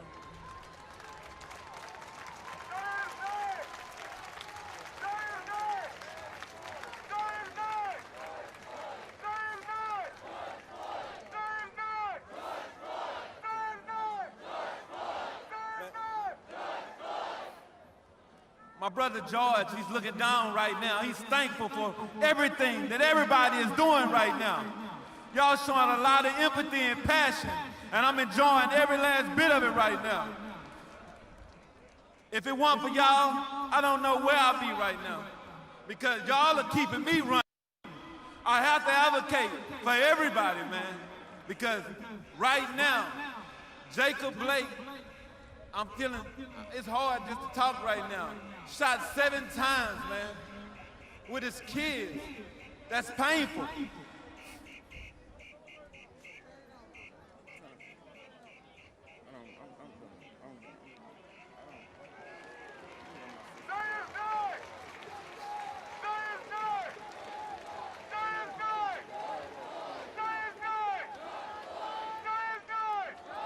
I'm Bridget Floyd, George Floyd's sister.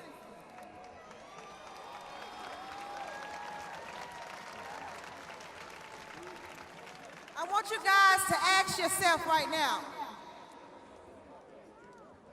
how would the history books remember you? What will be your legacy? Will your future generations remember you for your complacency, your inaction? Or will they remember you for your empathy, your leadership, your passion for weeding out the injustices and evil in our world? You know, Martin Luther King stood here 57 years ago, and he told the world his dream. But I don't think y'all know that we're here right now and have the power to make it happen. I don't think y'all hear me. But we have to do it together. We have to generations to come, our children. My brother cannot be a voice today. We have to be that voice. We have to be the change. And we have to be his legacy. Thank you from the Floyd family.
Now, wait a minute, y'all too close to each other. Y'all stretch your arms out and stretch out now. I know we outside, you got on a mask, but don't get that close. Y'all spread your arms and social distance. Y'all too tight up here.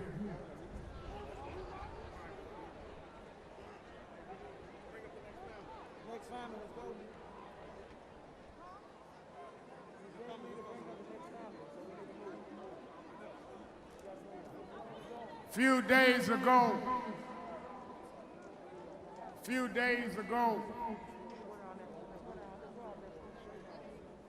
okay, all right, go ahead.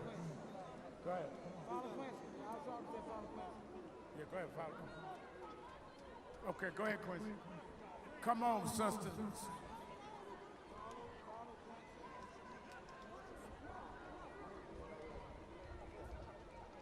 Give a hand to Floyd family as we get ready. Please have one speaker.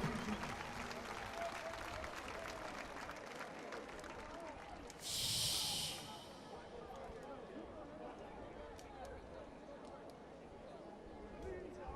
Now, y'all are too loud. Why are you screaming?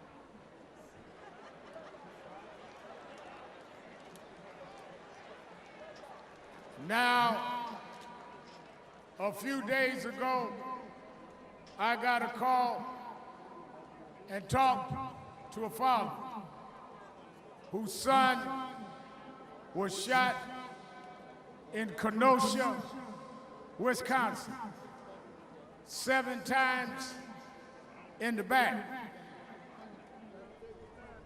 While he was running into his car, policeman had the edge of his t-shirt. There was no weapon in his hand. There was no threat to the policeman. By law, a policeman should only use deadly force when they are on a life extenuating circumstance. What could have been the circumstance when a man's running away from you? What could have been the circumstance when a man is trying to get in his car? Now they say they may have found a knife in his car. Well, did they examine the police to see if they had X-ray vision to see through the car door? When he shot him, he didn't know what was in the car. What he knew was that a black man seems to be expendable. And we come to say we are no longer expendable. We are going to demand justice. His mother and father are both here. His mother got a little heat exhaustion and is sitting in the tent. But I bring you the father of this young man who we are all rallying for. This is Jacob's daddy, who said to me, I'm gonna fight for my son. I'm gonna fight for justice. Let's welcome to the platform, Jacob Sr.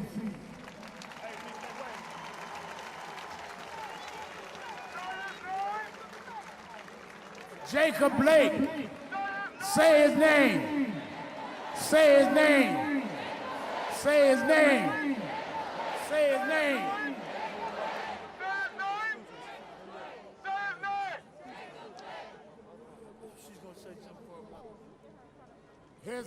His sister's gonna first speak for the mother, who's here in the tent. America, unapologetically, I am here to tell you in front of the world that you got the right one. God has been prepared me. America, your reality is not real. Catering to your delusions is no longer an option. We will not pretend. We will not be your docile slave. We will not be a footstool to oppression. Most of all, we will not dress up this genocide and boo and call it police brutality. We will only pledge allegiance to the truth. Black America, I hold you accountable. You must stand, you must fight, but not with violence and chaos. With self-love. Learn to love yourself, Black people. Unify.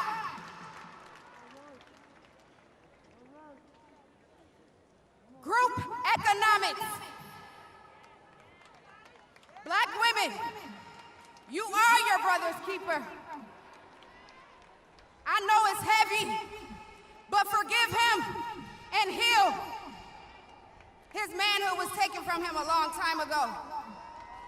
Build him up.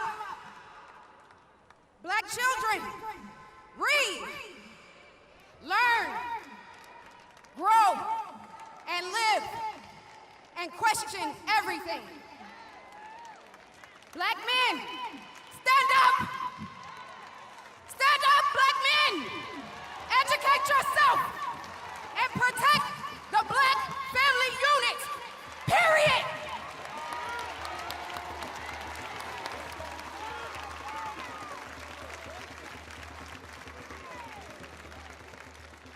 No justice, no justice, no justice. Jacob Blake, Jacob Blake, Jacob Blake. There are two systems of justice in the United States. There's a white system and there's a black system.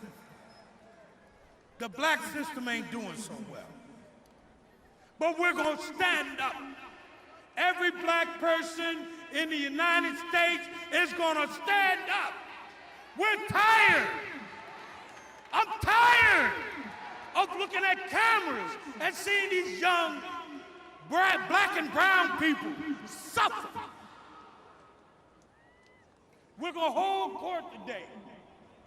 We're gonna hold court on systematic racism. We're gonna have court right now. Guilty!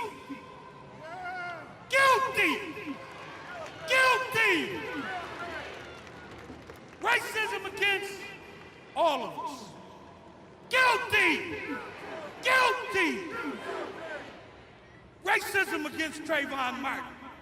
We find them guilty! Racism against George Floyd. We find them guilty! Racism against Jacob Blake. Abdul Dawala. If I said the name wrong, Allah forgive me. Guilty! And we're not taking it anymore. I ask everyone to stand up. No justice! No justice! I met this man when I was 7 years old. How did I know I was going to meet this man again in these circumstances? I truly did not want to come and see y'all today for these reasons. My father was in town for the first march on D.C. I have a duty. I have a duty to support and understand each one. I love everybody in this crowd. I love you. If nobody told you today, Big Jake loves you. But we're going to stand up, baby. We're going to stand up together. I need your strength. Big Daddy's legs ain't that good anymore. I need your strength. No justice! No justice! I love y'all.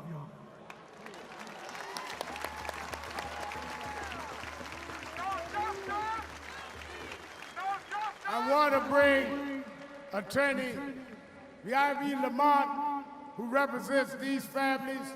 Then I want Attorney Stewart to come, who represents others. There are many families here, and I think we should hear from a few more before we march to the King Memorial.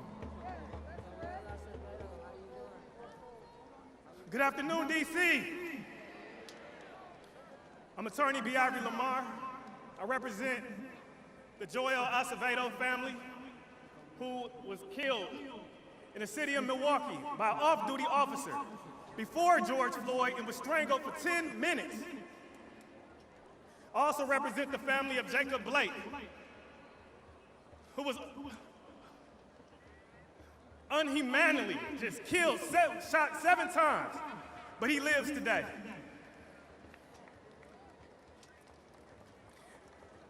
At this time, I want to just thank Reverend Al Sharpton and the National Action Network for having this event here today, because action is what we're here for.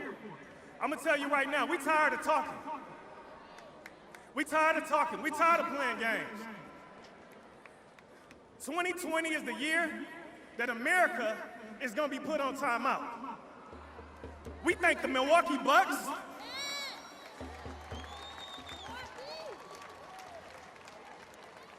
and all the NBA teams who sacrificed their game for this special cause. We thank the Major League Baseball, we thank all the actors, entertainers, celebrities across this country who utilize their platform for justice. Today, I just want to let you know, this is the last season of the police version of How to Get Away with Murder.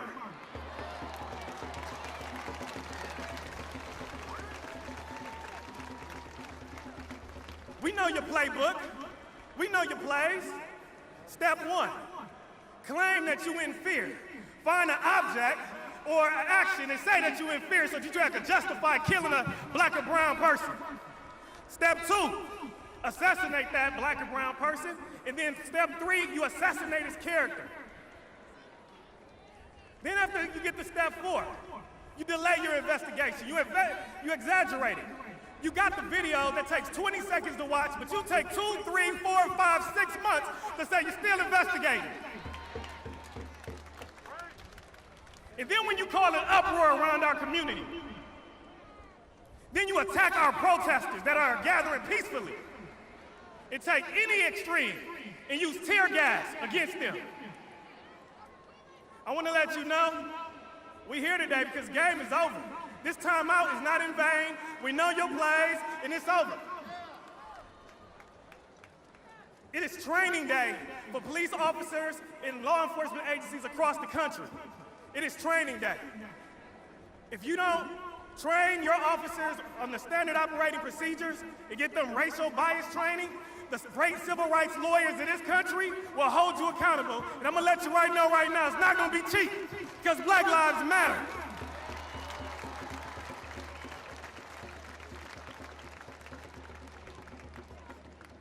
I want to thank you right now all across this country for standing up for justice, standing up for this very important cause.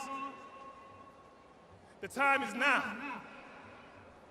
to take change, and we're not going to stop until we get it. And we're going to shut it down if we don't get it. If we don't get it, We don't get it. Thank you. Yeah, now I'm going to bring up the family of Joel Acevedo, another case in the state of Wisconsin where an officer strangled an innocent man for 10 minutes.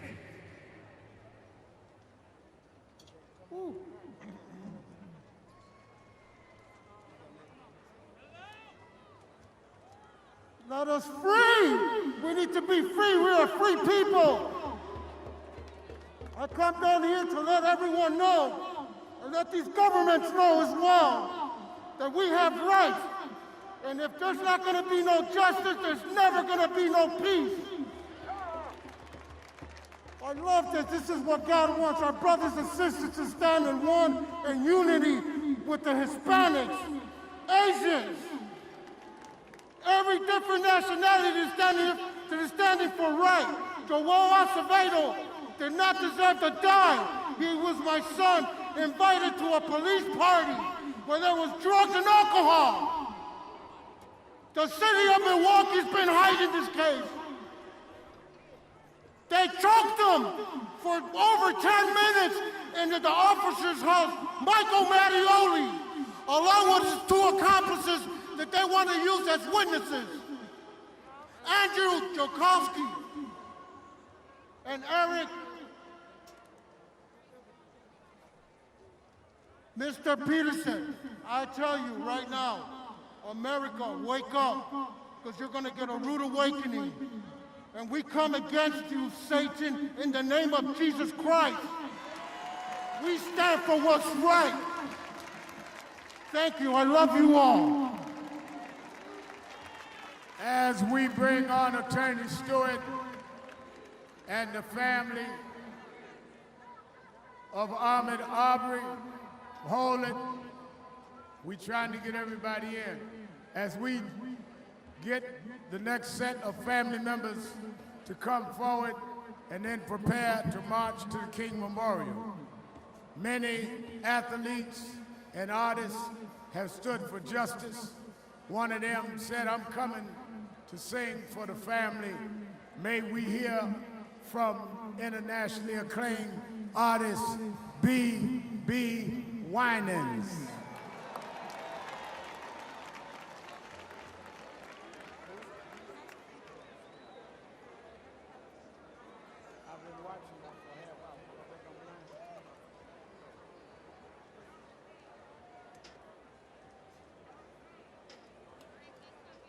No justice!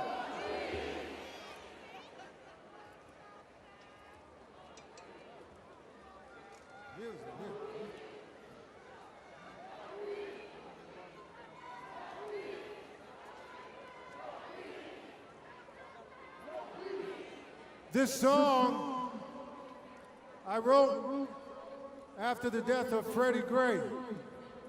My son at the time was 15 years old. And all I remember was seeing my son's eyes in Freddie's eyes. And I went to the piano and I wrote a song, not just for my son, but for every son and every daughter that's represented. Black lives matter. I said, Black lives matter. Black lives matter.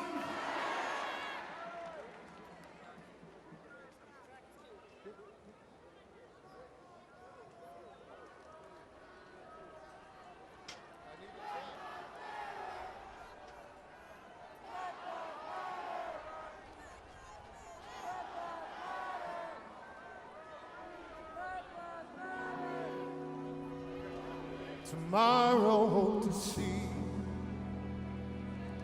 his eyes looking back at me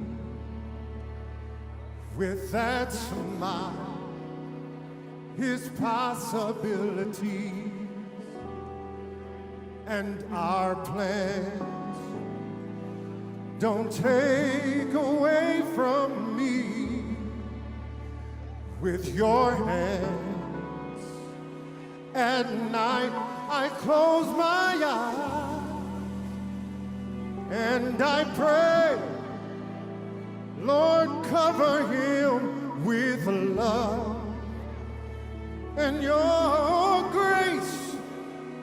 How can you know his heart, my friend, when already judged him by his skin? See, it's the right to live that we're after. Wanna trade my tears to laughter. 'Cause in one moment dreams are shattered. Our sons and daughters matter. Yes, black lives matter.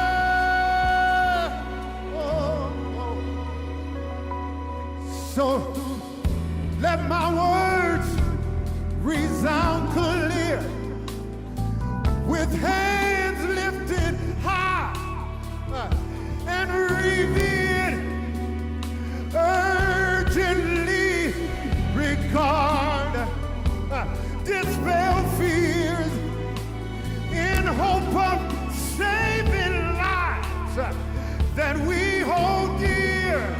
Yes, we do. See, it's the right to live that we're after. We must trade our tears for laughter. 'Cause in one moment dreams are shattered. Our sons and daughters, they matter. Yes, they do. Black lives matter. Oh, yes, they do. My children, your children, rich children, poor children. Jesus loves the little children, all the children of the world. Your children, her children, his children, our children. Jesus loves the little children, all the children of the world. It's the right to live. It's the right to live I'm after. We must trade these tears for laughter. 'Cause in one moment, dreams are seeing. Our sons and daughters matter. Yes, they do. Yes, they do. Black lives matter. Oh, I'll say it one more time. Oh, your children, our children, rich children, poor children. Jesus loves the little children, all the children of the world. His children, her children, your children, our children. Jesus loves the little children, all the children of the world. It's the right, we have a right to live that we're after. Oh, this is the time to trade our tears for laughter. 'Cause in one moment dreams are shattered. Our sons and daughters, they matter. Yes, they do. 'Cause black lives matter. Oh, so tomorrow I hope to see my son eyes looking back at me.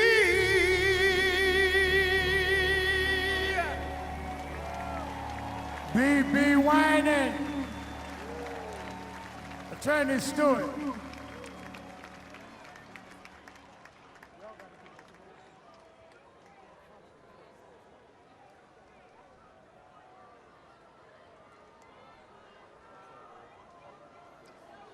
I'm Attorney Chris Stewart with Attorney Justin Miller, and I bring you words and thanks for the support that y'all have given us in all of our cases.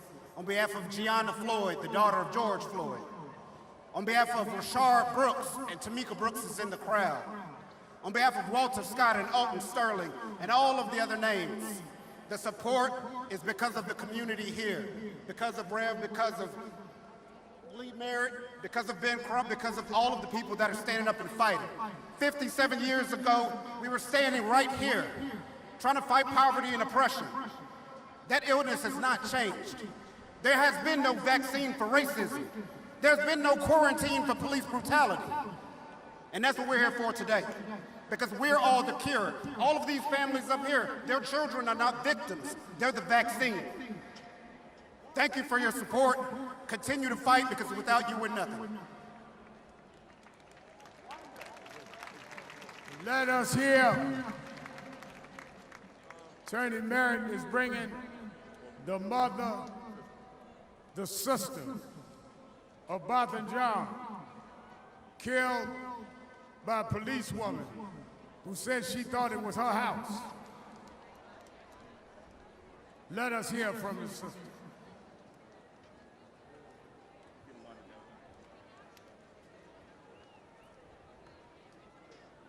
Hello, everyone. My name is Elisa Finley. I first want to thank the National Action Network. I would like to thank the National Action Network, Reverend Al Sharpton and Martin Luther King III for organizing and convening this march. Botham Ja is my brother. September 6th marks 2 years since I last heard his voice, heard his laugh, 2 years since my family has felt whole. Because September 6th will be 2 years since Amber Geiger shot my brother through his heart. Both of them died while sitting at his home, eating ice cream and watching football. He was minding his own business.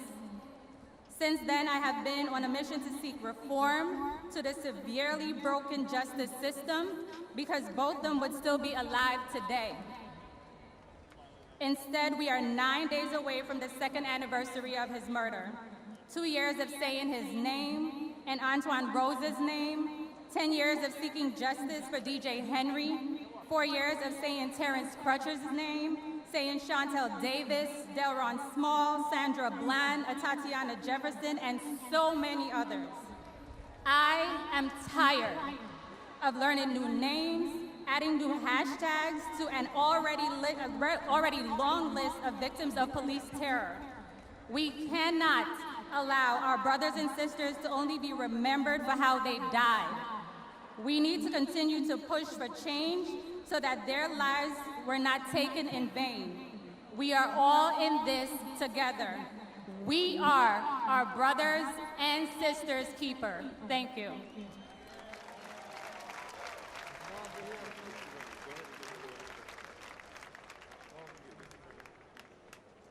The mother of Ahmaud Arbery, young man jogging, shot down in cold blood in Georgia, Brunswick, Georgia. Give Wanda a big hand. I stand before you as the proud mother of Ahmaud Arbery. I'm carrying a very broken heart, but also a grateful heart that God chose my son, Ahmaud Arbery, to be a part of this most huge movement. I do believe if we continue to stand and fight together, that we will get change. Sadly, we have these type of tragic events far too often. But I want each of you to please don't forget their names. Please let their names live forever. I want to share 3 words with you that I know Ahmaud would want me to share with you as well, and that is, I love you. I love you all for standing with us. We love you. I also want you guys to help me chant his name, and maybe he'll hear it in the heavens. Say his name. Ahmaud Arbery! Say his name. Ahmaud Arbery! Thank you, and I love you.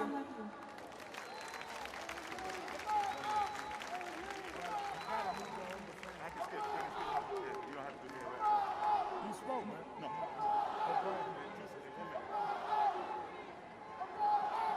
Let us hear from Attorney Lee Merritt. Black power!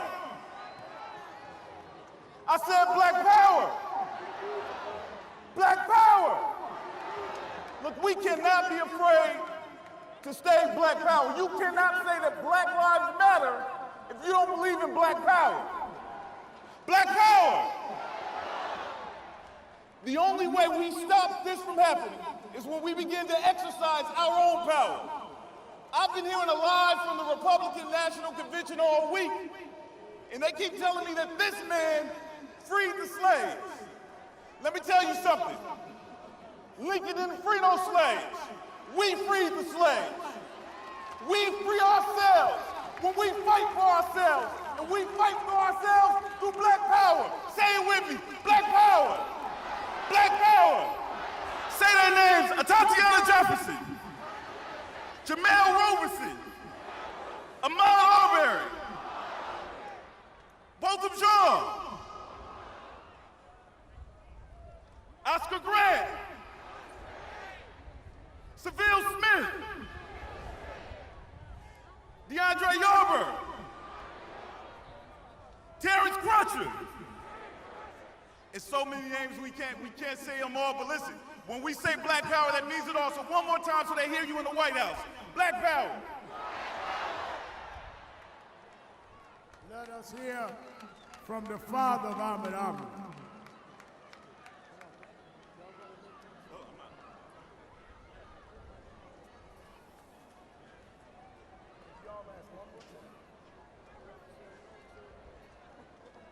One thing, I just want to thank God for all support for my son and his mother. I just want to say it's been a hard road because my boy been lynched by 3 white men. And it's been a hard road for me and my family. And sometimes I find myself saying, I can't believe it. But it's real because I sit back, I'm used to my boy calling me every day and tell me he loves me. And sometimes I be like, wow, he forgot to call me. And it just ain't real, I can't believe it. So I sit back and say, my boy gone, he's not coming back. So me and his family got to be his boys now. And we got to keep on fighting. And I'm gonna fight, because I'm ill to fight. I'm not gonna stop till God call me home. Right. More power to the people. Thank you.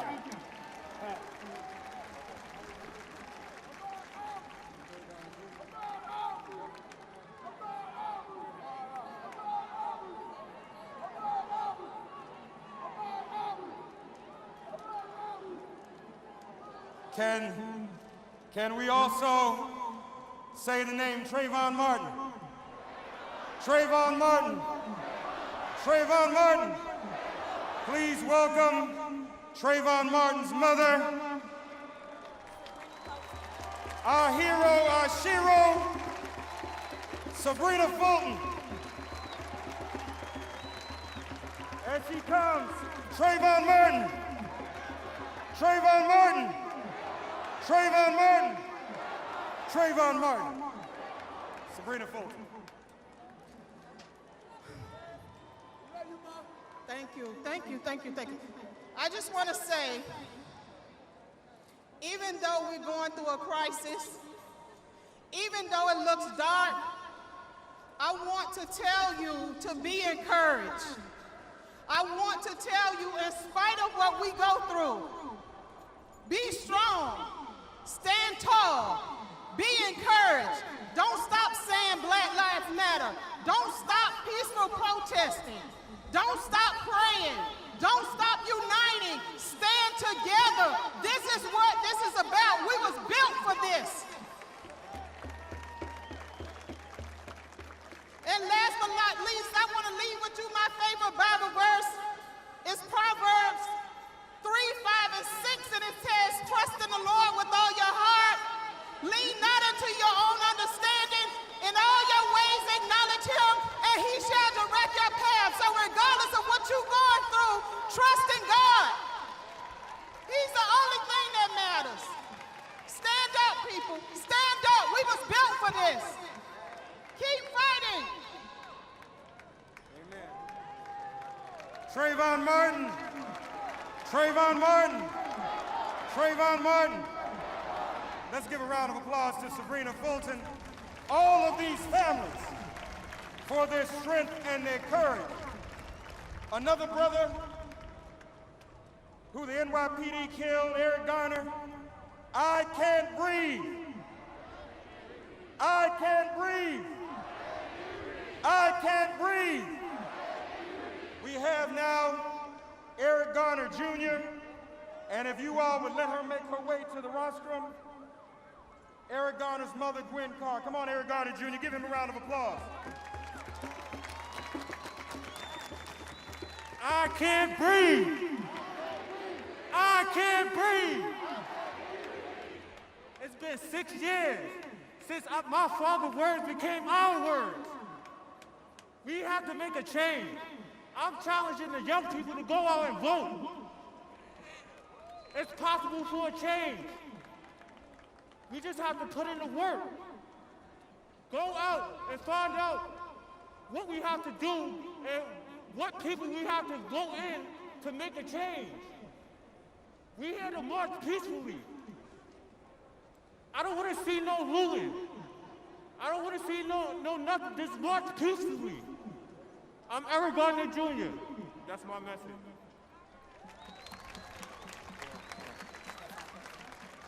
We have the mother of Oscar Grant, ladies and gentlemen. Just a word, quickly, please. Rhonda Johnson, ladies and gentlemen. Rhonda Johnson. Good afternoon. I want you to know that this race is not given to the swift nor to the strong, but to the one who endures. And we are a fighting people. Micah 6:8 says, what does the Lord require of you? To walk humbly and justly. And when we think about justice, we look at us as a people, we have not received the justice that we deserve. And it's going to require each and every one of us to continue to band together, to continue to march, to continue to protest, to continue to call the injustices unjust. And you, as a people, we as a people, can make it happen. We can change some of the laws that are before us. If we band together, I have with me my brother, Cephas Johnson, Uncle Bobby, and we are here to fight till the end because we know from Oscar's case, only 11 months in the county jail. Where is the justice? Where is the justice? We look at liberty, and liberty is imbalanced. And until we as a people begin to fight like we are fighting on today, like Martin Luther King had that dream, and so we must have the dream that we're going to see equality of all people. I am Oscar Grant. Say his name. Say his name. Say his name. Say his name. Louder, say his name. All right, we love you. We got a couple more out of respect. We just need everyone to bring very brief greetings so we can line up to march. The mother of Dontre Hamilton, give her a round of applause. The people have the power. We will show up on November the 3rd to to take our country back. We will show up November the 3rd to take our family back. I am Dontre Hamilton's mother. He was shot 14 times for sleeping in a park. I will never stop fighting for you. Let's fight together. Vote. Sisters and brothers, My grandmother is here. where is she? Sisters and brothers, let me just say this. The problem is, the police have killed so many of us, there's not even enough time for us to hear from every family. But I'm going to acknowledge the families that are around me, just acknowledge who's here. The family of Stephon Clark is here. Hold your fist up, brother. The family of Michael Brown is here. There's Leslie. Come stand next to me, just so people can see you. The family of Seville Clark is here. Seville Smith, I'm sorry. The family Terrence Crutch's twin sister is here. Who am I leaving out? David Jones is here. Am I leaving anybody out? Who? Philip Pennell, the family of Philip Pennell. Antoine Rhodes. Montez Hambrin. Are you his mother? The mother of Montez Hambrin. Look. Emmanuel Lee. You see all the names that are being called. We want to pray for all of these families. Pamela Turner. Tamir Rice, please. Niles Arrington, please. Please follow the instructions of the marshals and begin to line up to my right as we begin to march. Y'all all right with one more, Leslie? Everybody good? Yeah, and then Stephon Clark gonna speak. Well, no, I'm not doing all that. No, we're not. We're not gonna do anything. No, we can't do it, bro. There's no time. We gotta march. We gotta march. Move to the. You're on TV though, brother Steph. You're on TV. Yeah. I know. You're on camera. Okay. All right. You need to. So, let's let everybody line up. You can see the crowd shifting to the right. Let's make way for these families to lead the march. Y'all, you can get over there. Maybe you can jump on the mic over there. All right? I'm sorry. It's just one person after another. It's coming, brother. Who? Tony Robinson. I think I got everybody. We don't have time.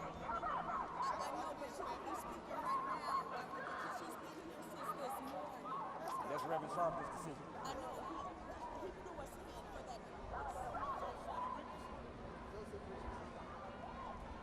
All right. Joseph Richardson.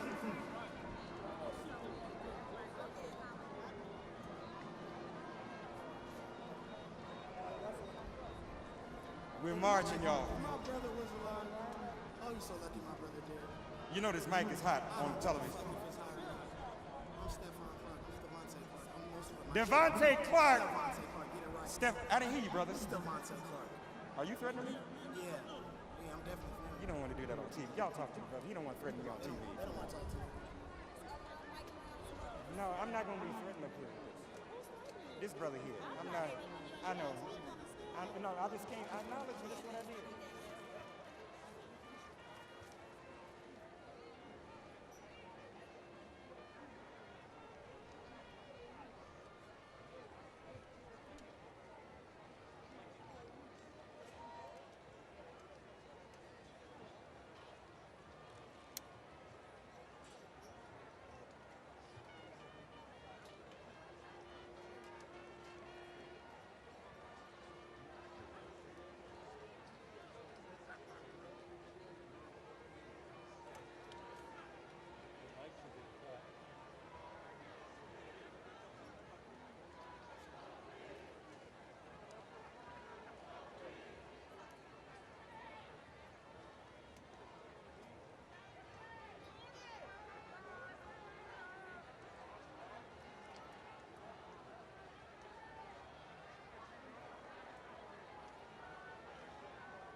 Martin